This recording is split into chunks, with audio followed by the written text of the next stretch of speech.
여러분, 본문은 포로로 잡혀있던 에스겔 선지자가 본 환상입니다. 이 에스겔은 두 개의 환상을 봤는데, 첫째는 마른 뼈가 살아나서 군대되는 환상, 하나님의 군대되는 환상. 또 한 환상은 성전 문지방에서 흐르는 생수가 흘러넘쳐서 이 생수가 닿는 곳마다 살아나고 살아나고 살아나는 은혜의 생수가 성전에서 흘러나더라. 이 생수가, 은혜가 흘러가는 곳마다 사는 역사가 일어나더라. 이런 환상을 봤습니다. 여러분, 이 환상은 오늘 살아가는 우리에게도 상당한 의미가 있고, 이 말씀은 우리에게도 성전을 통해서 주시는 하나님의 은혜요, 이 은혜의 생수가 여러분의 심령과 여러분의 가정에 흘러넘쳐야 될 줄로 믿습니다. 우리도 에스겔 선지처럼 삶이 어떤 면에서 포로된 것처럼 얽매이고 뭔가가 제한을 받고, 물질의 제한을, 건강의 제한을, 환경의 제한을 받으면서 내 뜻대로 안 되는 게 너무 많잖아요. 그런 상황 속에서 우리는 위로 천지를 창조하신 하나님을 믿는 사람은 세상 사람들처럼 문제를 자기가 해결하는 자가 아니라 하나님의 도움을 구하는, 기도하는 채널이 있잖아요. 우리는 위기에서 우리에게 약속하신 하나님의 응답의 축복이 있는 줄로 믿습니다. 그래서 사람들은 일반적으로요, 성도들과 함께 사람들은 크게 자기의 삶의 태도를 정리를 하면 세 가지 유형으로 삶을, 자세를 갖는데요, 첫 번째는 이렇게 살아보니까 세상이 너무 악한 거예요. 어디 정둘 데가 없는 거예요. 그래서 이 악한 세대에서 내가 살아남는 게 목표다. 자기 살아남으려고 사는 사람이 있어요. 두 번째는 어떤 사람의 자세가 있느냐 하면 세상과 싸워서 이겨야 산다. 그래서 전투하는 자세로 이 세상과 경쟁하면서 살아가요. 많은 사람들이 여기 속하지요. 그럼 세 번째 어떤 사람이 있느냐 하면 하나님을 알고 하나님을 믿고 사람이 변화되는 게 너무 중요한 거야. 그래서 내가 희생을 하더라도 내가 누군가를 하나님의 사람으로, 선한 사람으로 변화시키는 일을 하겠다. 이런 꿈을 가진 사람도 있는 것입니다. 그래서 이런 어려운 시대에도 믿음을 가진 사람, 하나님을 믿는 사람, 하나님이 나와 함께한 줄 믿는 사람, 하나님을 예배하고 기도하고 주님의 임재를 경험하는 사람은 세상 사람들과 아무렇게나 살지 않고 늘 하나님의 은혜를 구하면서 세상을 믿음으로 살고 세상을 빛되게 살고 하나님의 백성답게 살아가려고 몸부림을 치고 기도하는 줄로 믿습니다. 그 사람들에게 하나님이 하나님의 백성대로답게 살도록 은혜와 능력을 공급해 준다는 거죠. 오늘 여러분들은 겨우 내가 살아가려고 막 아둥바둥하는 삶을 이제는 살지 말고, 여러분 누구하고 싸우고 막 생존 경쟁에 치열하게 사는 게 아니라 우리는 믿음으로, 우리가 많이 가지진 않았지만 이 주어진 환경을 통해서 사람을 살리고 사람을 예수 믿게 하고 구원받게 하고 절망한 자들에게 소망을 주고 믿음을 주고 세상에 빛되고 소금되는 삶을 살아야 될 줄 믿습니다. 여러분, 그러면 이걸 은혜로 살고 은혜를 잊고 은혜로 산다, 그렇게 보면 은혜로 살려고 하면 내가 은혜를 받아야 돼요. 은혜가 있어야 은혜를 나누어 줘요. 성령 받은 사람이 성령에 이끌려 살아요. 그래서 우리는 이 세대가 어려우면 어려울수록 은혜 받은 사람이 돼야 돼요. 은혜를 받아야 어려운 시대를 살아간다고요. 그래서 은혜의 생수가 흘러나오는 물 근원인 성전으로 먼저 가라는 거예요. 생수의 은혜가 흘러나오는 물 근원으로 우리는 늘 가는, 다시 말하면 은혜 받는 자리에 자꾸 가라는 거예요. 할렐루야. 나를요 은혜의 자리로 집어넣어야 돼요. 성경 한마디로는 늘 들어야 돼요. 하나님의 말씀을 들어야 돼요. 그 말씀을 묵상해야 돼요. 여러분, 그래서 세상을 이기고 세상을 변화시키고 살려고 하면 하나님의 성전을 가까이에서 하나님의 은혜를 덧입고 하나님의 능력을 받아서 무장을 해야 되는 거예요. 아멘. 그게 우리 여러분의 첫 번째 중요한 거예요. 자, 1절을 우리가 읽도록 해요. 1절 시작. 그가 나를 데리고 성전 문에 이르시니 성전의 양면이 동쪽을 향하였는데 그 문지방 밑에서 물이 나와 동쪽으로 그러다가 성전 오른쪽 제단 남쪽으로 흘러내리더라. 아멘. 여기 보니까 성전에서 물이 흘러나와요.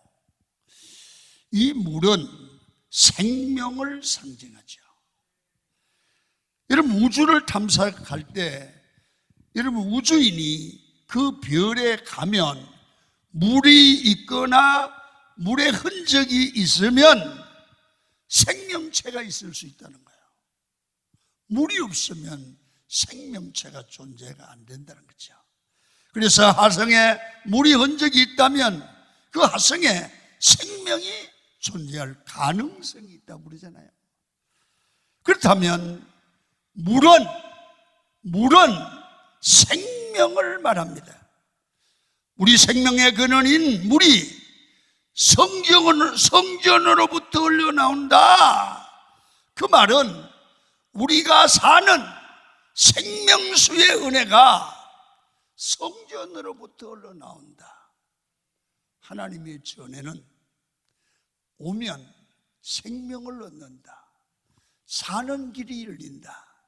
성전은 살리는 곳이다. 할렐루야. 그래서 이 물은 정리를 하면 이래요. 하나님의 말씀. 아멘. 하나님의 말씀 혹은 성령의 역사, 하나님이 받으시는 예배일 수 있습니다. 다양하게 해석이 될 수 있지만 내용은 다음과 같습니다. 우리 한번 요한복음 7장 38절을 읽도록 합니다. 시작. 나를 믿는 자는 성경의 이름같이 그 배에서 생수의 강이 흘러나오리라 하시니 이는 그를 믿는 자들이 받을 성령을 가르쳐 말씀하신 것이라. 여기서 물은 성령입니다. 예배입니다. 그리고 말씀입니다. 다 맞아요. 여러분, 교회가 성령의 역사, 하나님의 말씀의 역사, 하나님의 성령의 기적 같은 역사가 반드시 있어야 돼요. 그런데 이런 역사가 없는데 교회래요. 그럴 수 있어요. 형식은 갖추고 있으나 그 속에 하나님의 역사가 없기 때문에 예배는 드리는데 사람이 변하거나 하나님의 생명을 얻거나 거듭나거나 천국 백성으로 달라지거나 복을 받는 일은 없죠. 여기는 참 생명의 말씀이 없고 은혜도 없고 성령의 역사가 없습니다. 여러분, 성령의 역사가 없는 교회도 있을 수는 있으나 거기에는 부흥이 중단되거나 하나님의 역사가 중단되거나 하나님의 축복이 중단되고 거기는 시험이 있을 수 있습니다. 여러분, 그래서 교회는 생명력이 있어야 되고 생수의 근원이 흘러나와야 돼요. 말씀을 듣고 예배할 때 사는 역사가 일어나야 돼요. 생수가 터져나오는 교회로, 살아있는 예배가 있는 교회로, 넘치는 찬송과 기도가 있는 교회로 우리 강은 교회가 변화되기를 원합니다. 그게 자석 같은 교회예요. 코로나19 끝나면 많은 사람들이 우리가 기도할 때 이 살아있는 강은 교회로 몰려올 줄 믿습니다. 여러분, 한국 교회사나 세계 교회사를 보면 성도들이 성령을 받고 같은 자리에서 모여서 여기저기서 막 2시간, 3시간, 4시간 뜨겁게 기도를 드리는 그 장소, 그 교회는 이상하게 중심교회가 되고 중심자리가 돼요. 또 주의 종이 뜨겁게 기도하고 하나님 앞에 매어달리는 그 목회는 그 시대의 중심교회가 돼요. 여러분, 우리는 기도하는 자리가 왜 그러냐면 하나님이 역사하는 자리고 일하는 자리인 줄로 믿습니다. 그렇습니다. 개인이나 교회가 은혜가 있는 곳, 그곳은 예배가 살아있고 성령의 역사가 일어났기 때문에 그 사람이, 거기 참여하는 사람이 영적 생명이 살아나고, 영적 생명이 살아나면 예배가 살아요. 그러되면 그곳이 세상의 중심이 되는 거예요. 자, 성경을 봐요. 요한복음 14장 26절입니다. 시작. 보혜사 곧 아버지께서 내 이름으로 보내실 성령, 그가 너희에게 모든 것을 가르치시고 내가 너희에게 말한 모든 것을 생각나게 하리라. 성령이 오시면 내 경험과 지식이 생각나게 하시고 하나님의 은혜가 생각나게 한다 말씀하잖아요. 그래서 세상을 변화시키고 세상을 살리는 여러분들이 되시기를 원하시면 생명의 근원인, 물의 근원인 성령의 역사를 여러분들도 환영하고 받아들이십시오. 그리고 늘 은혜를 사모해서 예배의 자리로 가까이 가시기를 축원합니다. 예배가 좋아야 돼요. 예배가 재미있어야 돼요. 예배가 기뻐야 돼요. 그래서 늘 성전으로 찾아가고 예배에 참여하고 성령의 역사에 동참함으로 하나님의 은혜를 충만히 받으시면 세상을 변화시키는 도구로 쓰임받게 될 줄 믿습니다. 또 한 가지는, 그러면 성령에 가면 물이 흐르는 거예요. 물이 흐르는데 물이 흐르는 흐름을 타야 돼요. 수영을 잘하는 사람, 물을 잘 탈 줄 아는 사람이래요. 여러분, 본문에 보시면 성전 문지방에서 물이 흘러내립니다. 흘러내리는데 그 물을 보면 물이 흘러나오는 성전 근원부터 물이 흘러가는데 멀리 갈수록 생명의 물은 더 깊어져요. 오늘 성경에 보면 척이라는 말이에요. 이 1척은 규빗인데 이 규빗은 봐요. 잘 봐요. 가운데 손가락이 좀 더 긴 사람도 있고 저 긴 사람이 요 가운데 손가락에서 팔꿈치까지. 이걸 1척, 1규빗이에요. 일반적으로 저는 뭐 손이 좀 조그매가지고 이게 몇 센치인지 잘 모르겠는데 여기서 여기까지는 평균이 45cm예요. 45cm인데 여러분, 그래서 본문에 나오는 천척이라고 하면 450만 미터예요. 그러니까 450m 갔더니 발목까지 물이 차고 또 450m를 가니 무릎까지 찼고 또 450m를 더 갔더니 허리까지 차고 450m 더 갔더니 헤엄칠 정도가 됐더라. 그러니까 은혜의 물이 흘러나오는데, 생명의 물이 흘러나오는데 갈수록 깊어지는 거야. 그러니까 오늘 이 말은 성전에 터지는 물의 속도가 에스겔의 발의 속도보다 훨씬 빨랐어요. 그래서 여러분, 하나님의 은혜의 속도를 잘 따라서 거기에 은혜의 깊이에 동참하고 그 흐름을, 은혜의 흐름을 타야 돼요. 우리는 깊어질 때 우리도 깊어져야 돼요. 은혜가 충만할 때 우리도 충만해야 돼요. 할렐루야. 그래서 여러분, 강원교회가 하나님의 은혜에 깊어졌다가 성령이 충만하다, 이렇게 은혜가 깊어지면 우리에게 온 모든 성도들은 그 은혜의 수준에 들어가야 된다, 그 말이에요.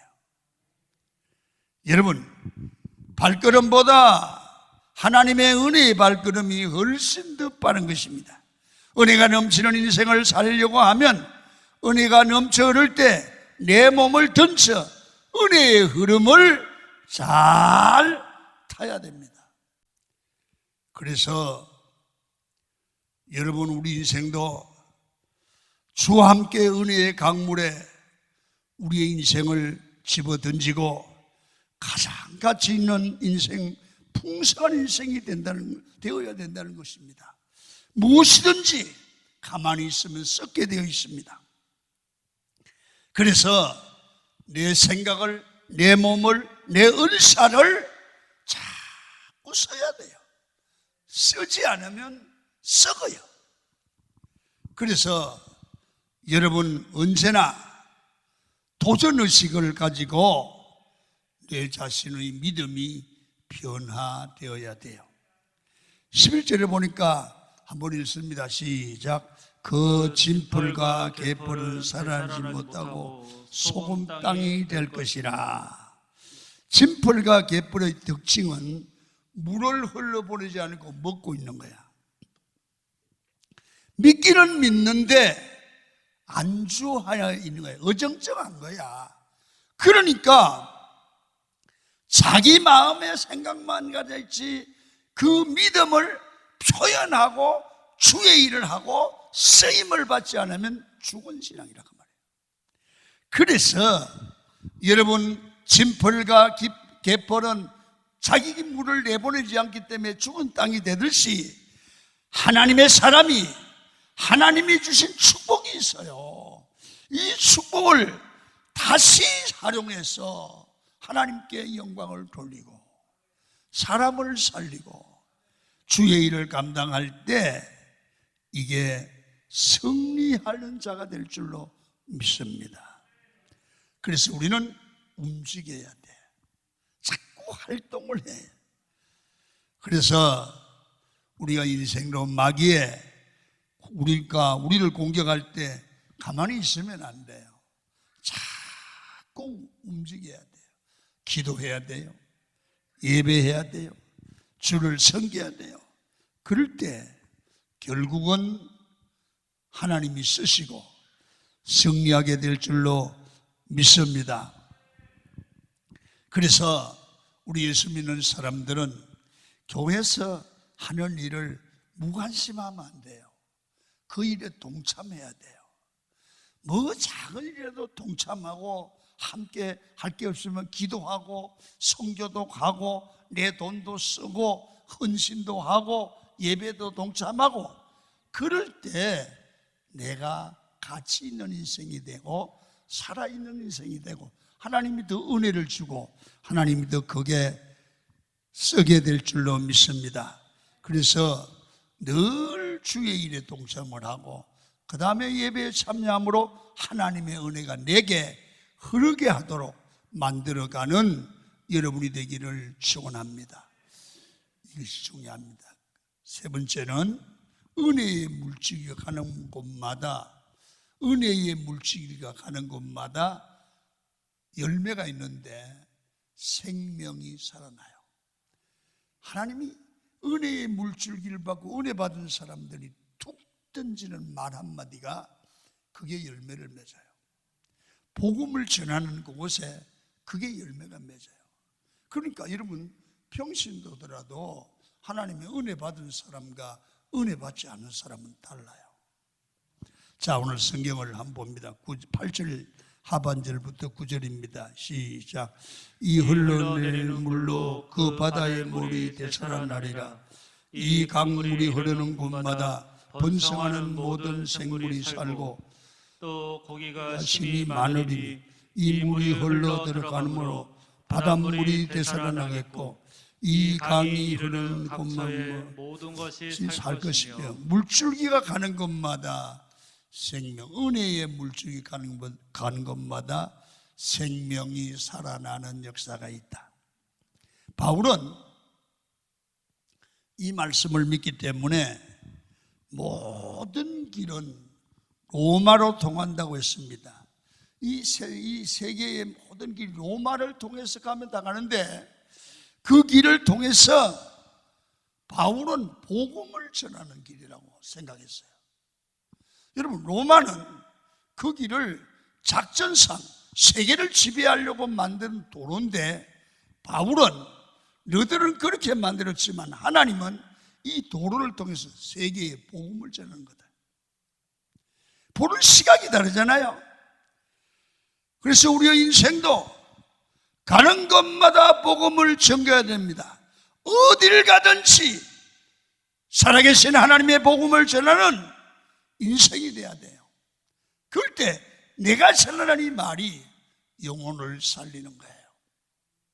여러분 언제든지 하나님 앞에서 입을 크게 벌려 기도해야 됩니다. 기도하는 가정, 개인, 민족은 삽니다. 자, 시편 81편 10절 부릅니다. 읽습니다. 시작. 나는 너를 애굽 땅에서 인도하여 낸 여호와 네 하나님이니 내 입을 크게 열라 내가 채우리라. 입을 크게 벌려야 합니다. 하나님께 부르짖고 기도해야 됩니다. 하나님이 놀라운 은혜를 만 가지 은혜를 부어주실 줄로 믿습니다. 하나님의 은혜가 우리 삶에 흘러 넘치기를 축원합니다. 우리 가정에 은혜가 흐르고 사업장에 흘러 넘치고 우리 가정에 축복이 흘러 넘치기를 바랍니다. 이런 가정, 은혜가 충만하고 사명을 감당하는 가정, 은혜 속에 살아가는 종들에게 길을 열어주시고 은혜를 부어주시고 시온의 대로가 열리도록 복을 주실 줄로 믿습니다. 우리 모두 은혜가 흐르는 가정, 성령이 충만한 가정, 은혜로 말미암아 세상을 변화시키는 강은혜 가족들이 되기를 주의 이름으로 축원을 드립니다.